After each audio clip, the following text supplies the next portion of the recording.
আপনাদের সামনে আমি একটা ছোট্ট কাহিনী বলে আমি আমার মূল আলোচনায় ঢুকতে চাই। কাহিনীটা বলবো, এই পৃথিবীর জমিনে তিনজন ব্যক্তি, ইবনে আব্বাস রাদিয়াল্লাহু তাআলা আনহু থেকে একটা হাদিস এসেছে, তিনি বলেন এই দুনিয়ার জমিনে আল্লাহ তাআলা তিনজন কালো মানুষ প্রেরণ করেছেন। একেবারে দেখতে কুসকুসে কালো, আমাদের মা বোনেরা যে পাতিলের মধ্যে ভাত রান্না করে চুলার মধ্যে, ওই চুলার তলে আগুন লেগে যে পাতিলার তলিটা যেমন কালো হয়ে যায়, এইরকম কুচকুচে কালো টাইপের মানুষ পৃথিবীতে এসেছেন তিনজন, কিন্তু আল্লাহর কাছে তারা বড় দামি ছিল। বলেন সুবহানাল্লাহ। তার মধ্যে একজনের নাম হচ্ছে হযরত বেলাল রাদিয়াল্লাহু তাআলা। একজনের নাম কি? হযরত বেলাল রাদিয়াল্লাহু তাআলা। তিনি ছিলেন একেবারে নিগ্রো, কাফরি, একেবারে কালো কুচকুচে টাইপের মানুষ।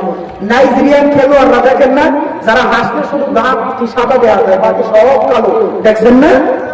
এই নাইজেরিয়ান মানুষের মতো। আরেকজনের নাম ছিল উমর রাদিয়াল্লাহু তাআলা আনহুর চাকর, নাম হচ্ছে মুহাজ্জা। দুইজন চলে গেল। আরেকজনের নাম হচ্ছে হযরত লুকমান আলাইহিস সালাম, যার নামে কুরআনুল কারীমে একটা সূরা নাযিল হয়েছে। সুবহানাল্লাহ। মোহতারাম হাজিরিন, তো আমি আপনাদের সামনে ওই যে তৃতীয় ব্যক্তি লুকমান হাকিম আলাইহিস সালাম, যার নামে আল্লাহ তাআলা কুরআনে একটা আয়াত নাযিল করেছেন, একটা সূরা নাযিল করেছেন, উনার একটা ছোট্ট কাহিনী বলে আমি আমার মূল আলোচনায় ঢুকবো ইনশাআল্লাহ। লুকমান হাকিম একজন ব্যক্তির চাকর ছিল। ওই লুকমান হাকিমের যে মনিব, তার কিছু ছাগল তিনি চড়াতেন।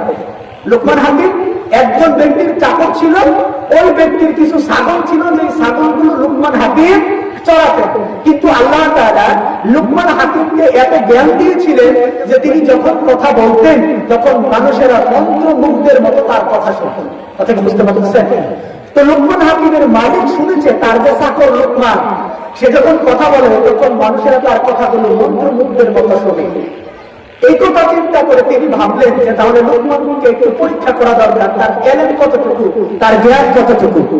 এই কথা চিন্তা করে তিনি একদিন লুকমানকে ডাকলেন, লুকমান আমার কাছে আসো, তুমি যে ছাগল পালন করো, আমাদের ছাগলগুলো নিয়ে তুমি লালন পালন করো, ওখান থেকে একটা ছাগল এনে এটাকে জবাই করো, এবং ছাগলের মধ্যে সবচেয়ে উত্তম ভালো যে গোশতের টুকরা, ওইটা তুমি আমাকে এনে দেখাও।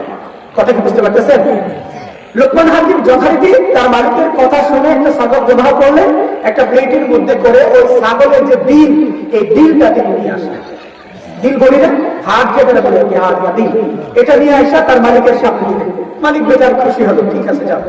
আরেকদিন তিনি আবার লুকমানকে ডাকলেন, ডেকে বললেন, লুকমান একদিন তোমাকে বলেছিলাম ছাগলের সবচেয়ে উত্তম অংশ কোনটা, ওটা আমাকে দেখানোর জন্য তুমি দেখিয়েছো। আজকে তোমার কাছে আমি জানতে চাই, একটা ছাগলের সবচেয়ে নিকৃষ্ট অংশ কোনটা, ওই গোশতের টুকরাটা তুমি এনে আমাকে দেখাও। বলেন তো, আপনাদেরকে যদি এই দায়িত্ব দেওয়া হতো, আপনাদের কথা বাদ দিলাম, আমার যদি এই দায়িত্ব দেওয়া হতো, আমার হুজুর, আমার উস্তাদ যদি বলতেন তুমি একটা ছাগল জবাই করে সবচেয়ে নিকৃষ্ট অংশ এনে আমাকে দেখাও, তাহলে আমি অবশ্যই ছাগলের নাড়ি গুড়ি, ছাগলের খুঁড়া এগুলো নিয়ে দিতাম। ঠিক না ভাই? ছাগলের সবচেয়ে নিকৃষ্ট অংশ এটা না? লুকমান হাকিম তিনি একটা ছাগল জবাই করলেন, পূর্বের মতো প্লেটের মধ্যে ওই ছাগলের যে দিল বা হাড়, এটাকে নিয়ে তার মালিকের সামনে রাখলেন। কথা কি বুঝতে পারছেন? বুঝেন না? কথা বুঝেন নাই? প্রথম দিন তিনি মালিক যখন বললেন উত্তম অংশ আনার জন্য, তিনি ছাগলের হাড় বা কলিজা তাকে মালিকের সামনে রাখলেন। আবার যেদিন বললেন খারাপ অংশ আনার জন্য, এদিনও সেই হাড়টাকে নিয়েই তিনি রাখলেন। তাহলে একটু ভেজাল ভেজাল মনে হইতেছে না? আমাকে বললেন, হুজুর আপনি বললেন যে এই জিনিসটা সবচেয়ে ভালো, আবার এই জিনিসটা সবচেয়ে খারাপ, এটা কি কোনোদিন হয়? একই জিনিস সবচেয়ে ভালো, একই জিনিস সবচেয়ে খারাপ, এটা কি কোনোদিন হয়? এটা আমাদের বিবেকে ধরে? সম্মানিত হাজিরিন, লুকমান হাকিমের মালিক লুকমান হাকিমকে লক্ষ্য করে বললেন, ওগো লুকমান, আমি মানুষের কাছে শুনেছি তোমার নাকি অগাধ পাণ্ডিত্যের অধিকারী নাকি তুমি, তোমার নাকি অনেক জ্ঞান, তোমার কথা নাকি মানুষ মন্ত্রমুগ্ধের মতো শুনে। লুকমান, এটা জানার জন্য আমি তোমাকে জিজ্ঞাসা করতে বলেছি, কিন্তু তোমার কাছে আমি মোটেও খুশি হতে পারি না। এটা আমার দেমাগে ধরে না, এটা আমার মাথায় ধরে না। একই জিনিস কেমন করে সবচেয়ে ভালো হয়, আবার একই জিনিস সবচেয়ে খারাপ কেমন করে হয়? লুকমান, এটা তুমি আমাকে বুঝিয়ে বলো। প্রশ্ন আপনাদের মধ্যে জাগ্রত হয় না ভাই?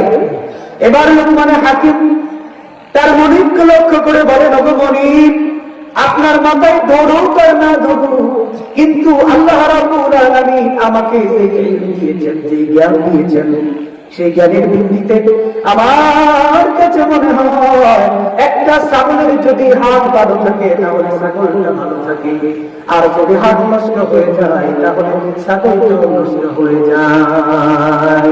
সুবহানাল্লাহ। লুকমান হাকিম রাসূলুল্লাহ আলাইহিস সালামের 1000 বছর পূর্বে এই কথাটা বলেছেন, আর 1000 বছর পরে এসে আল্লাহর রাসূল একই কথা হাদিসের মধ্যে বলেছেন। সুবহানাল্লাহ। রাসূল বলেছেন,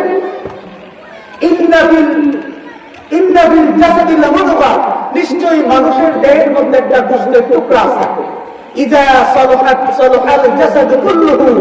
যদি এই গোশতের টুকরাটা ভালো থাকে তাহলে তার গোটা দেহটা ভালো থাকে, আর যদি এই গোশতের টুকরাটা নষ্ট হয়ে যায় তাহলে গোটা দেহটাই তার নষ্ট হয়ে যায়। আলা ওয়াহিয়াল কালব, আর মনে রেখো এই গোশতের টুকরাটা হলো হার্ট, হৃদয়, দিল ইত্যাদি। সুবহানাল্লাহ বলবেন না? যেই কথাটা লুকমান হাকিম 1000 বছর আগে বললেন তার জ্ঞানের ভিত্তিতে, সেই কথাটা আল্লাহর রাসূল সাল্লাল্লাহু আলাইহি ওয়াসাল্লাম জিবরাইলের মারফতে ইলহামের মাধ্যমে হাদিস শরীফে সেই কথাটা বর্ণনা করেছেন।